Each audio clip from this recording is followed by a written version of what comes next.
Yes. Okay, recording. This is Mary Edna Fox, and I'm going to ask her a few questions about her condition. So, Mary Edna, how old were you when you were diagnosed with polio, and what was it like for your initial treatment? So I was 16. We lived in Zanesville, actually South Zanesville, and I was a junior in high school. Had a chemistry test, so went to school that morning. I thought I had the flu, and came home. Didn't feel good. Came home. The day progressed worse. Went to the hospital in Zanesville, and they did a spinal tap and determined that it was polio. And that was 1961, so I'm not a polio age. Polio was a 40s, 50s, much more disease.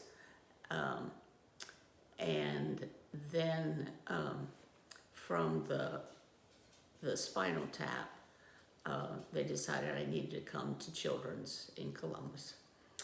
I had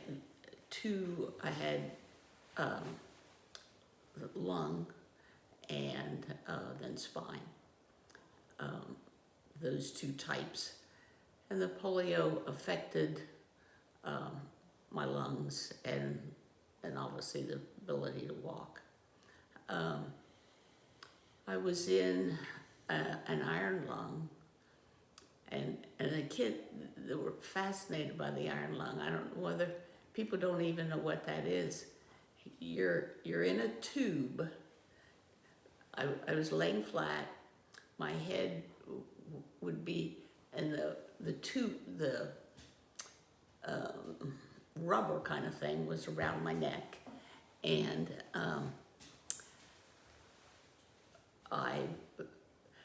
it breathed,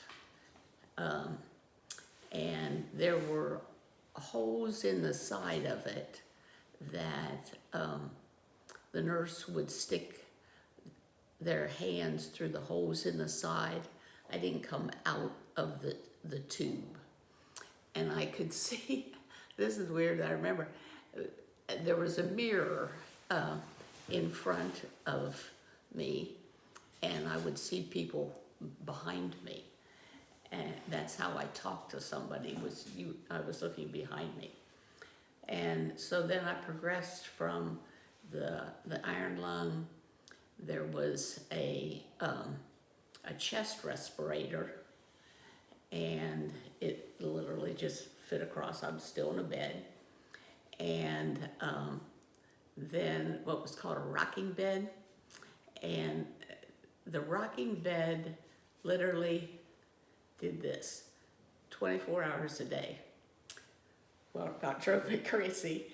And so I figured out, you're 16, you're just trying, and ignorance was kind of bliss. I didn't really know how sick I would be. And so I figured out that if I asked for the bedpan, they had to turn off the bed. And so they got on to me and wouldn't allow me to do that, but I couldn't sleep because I was just going, up and down. And so I was in Children's for 3 months, and went back to school then. It was October, and went back to high school, and graduated from there. So were you in a wheelchair at that point? Yes, yeah. Once I walked into the hospital, I never walked again. And could you use the wheels to move yourself around, or somebody else had to do that? Initially I was in a manual chair, and I could, I used that. My undergraduate's from Ohio University. My master's is from Ohio State. And I was wheeling across campus in that manual chair, and I just wore out my shoulder. And so that was the end of the manual wheelchair. I had to have shoulder surgery and rotator cuff. And so then it was the power chair from then on. Tell me a little bit about how polio has affected your life. Well, obviously the wheelchair. You know, like I said, I was 16, junior in high school. And I remember, you know, you forget so much stuff. I remember walking in the hospital. And so I really didn't understand how sick I was. I mean, I was very close to death. And so, you know, my dad was a lineman for Ohio Power and was electrocuted when I was 4. And so I'm the oldest. I had a younger brother, and Mom was pregnant for my youngest brother. But she was a teacher, and she expected that I would just get an education. And I did. And so I first was a librarian, and I was a high school counselor in Worthington. That's where I retired from Worthington. And you know, it's kind of a nuisance, I have to say. Now that I've retired, I worked at Ohio State after I retired from Worthington. You know, I guess I have more time to think about using the wheelchair.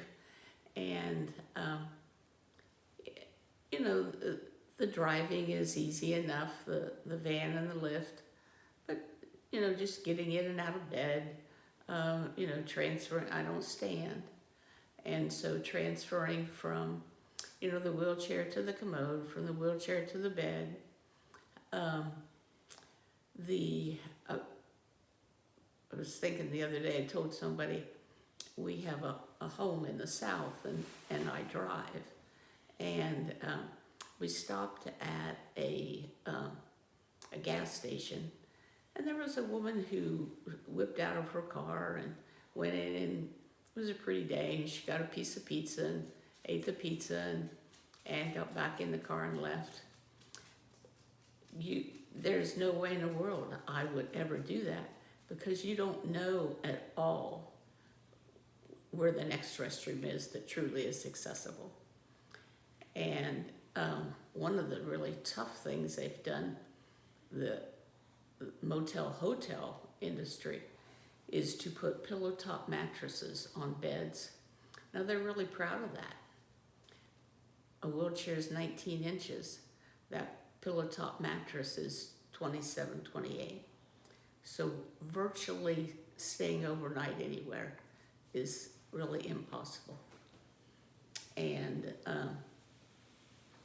so it's just not something that, supposedly it's a handicapped accessible world. It's really not. Anyway, do you have anything you'd like to say to my club members in terms of donating towards polio? I think it's wonderful that you're doing it. I didn't realize you were. And I think there are things that, I mean, for a child to have polio, and particularly if we weren't a wealthy family, but we weren't, you know, we had enough that there was insurance and there was a wheelchair and all. But for a child to grow up in a country or in an area where they didn't have very much accessibility to care and everything, I can't imagine what a child would do. So good for you, and I mean, that's such a worthy cause. So many people anymore don't even know polio. Polio is kind of vanished from the world, sort of, but apparently really not. So. Thank you very much. I appreciate your time, and you think of anything that I didn't say that's helpful? This is good. I don't have that much time for